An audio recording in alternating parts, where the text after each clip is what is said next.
What's going on, guys, and welcome back to the channel. I'm Chris, this is 4K Motoring, and it's been a couple weeks since I put my last video out, so I wanted to give you guys kind of an update on what's been going on over the last couple weeks, why I've been a little bit busy and not able to upload some things, and a little peek of what's going to be on the horizon here for the channel. Stay tuned, let's get into it.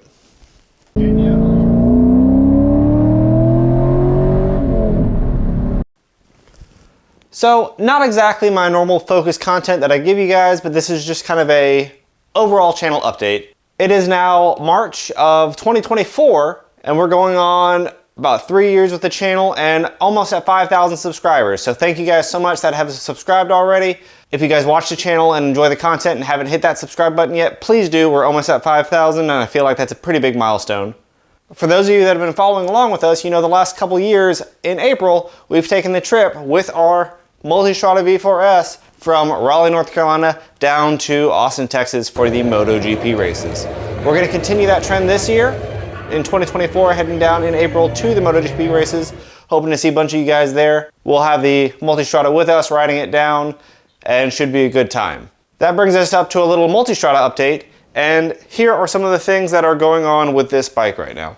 So I've talked about this recently in a couple other videos. The Road 6 tires that I've been running, I actually really enjoy. I think they really fit the capability of this bike quite well, and I like the way they handle.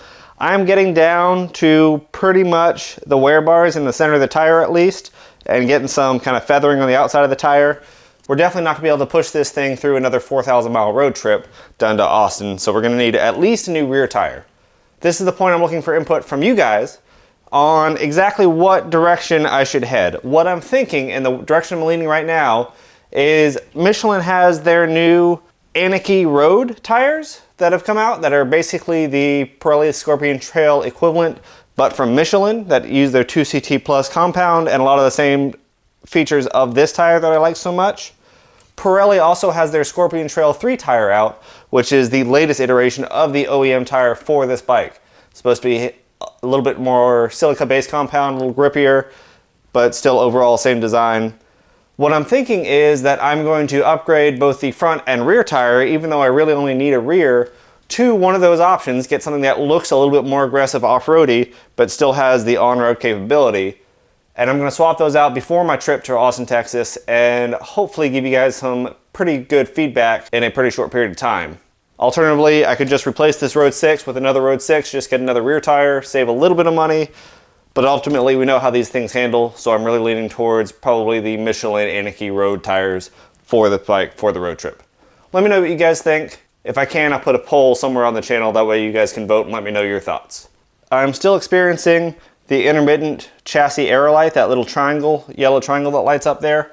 Comes on randomly as I ride. I don't really know what it's for. Like I said, I've been to the dealership a couple times and had the codes pulled, and it showed a little bit of everything from rear suspension preload getting stuck to a key fob signal error. I really don't know what's going on with it, but it's happening a lot more and becoming more frequent. Ducati has pushed out that there is an update available for this bike free of charge. So we're gonna go ahead and get that taken care of hopefully the next week or two. And while we do that, we're going to pull these codes again and see if we can narrow down exactly what's causing that light to come on. So far, nothing's affected the actual riding experience for the bike. It's been running fine, but that's something I definitely want to get taken care of. As I mentioned, I'm going to be going back down in mid-April to Circuit of the Americas in Austin, Texas for the MotoGP races. I'm riding my 2022 Ducati Multistrada V4S from Raleigh, North Carolina down there. I hope to bring you guys some content from the races, from the GP races. Should be pretty awesome. I have the 360 camera this year and should be able to bring you a little bit more than I have in the past couple years. With that in mind, I do now have channel memberships available. So if you guys look down below, there'll be some membership options for the channel. I tried to keep them at the lowest price points that YouTube would allow me to, just to hopefully give me the ability to bring you more content and show you some of the events that I'm going to, starting with the MotoGP race in Austin, Texas. Now, we've been dealing with some other stuff on the channel too. Our Porsche has a little bit of battle wounds as it got backed into in a parking lot. So we have that on the horizon to get replaced and repaired, so hopefully we'll get that taken care of. I don't know how much longer we're going to be keeping this car. It's been a lot of fun, but frankly, we need to make room for some other things. The Corvette, as I told you, is having a little issue with the exterior temperature sensor causing some weird HVAC issues. If you guys are unaware, if the car thinks it's really cold outside, it won't turn on the AC compressor.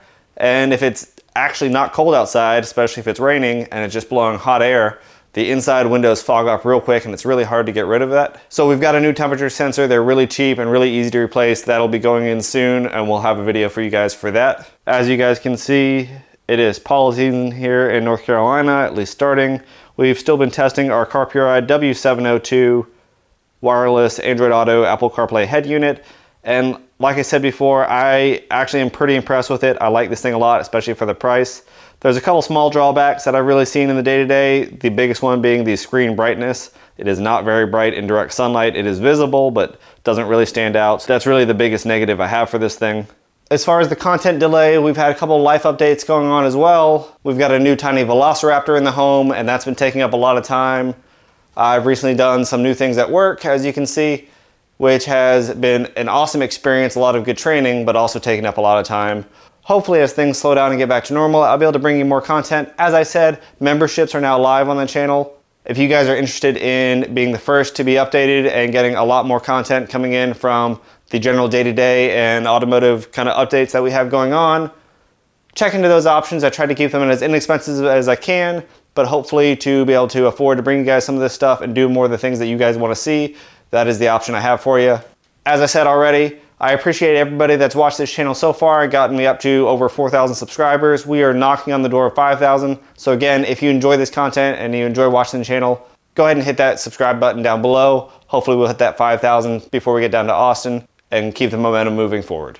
As always, if there's anything else you want to see here on 4K Motoring, let me know in the comments below or shoot me a message. Thank you guys for watching the channel. We'll catch you next time.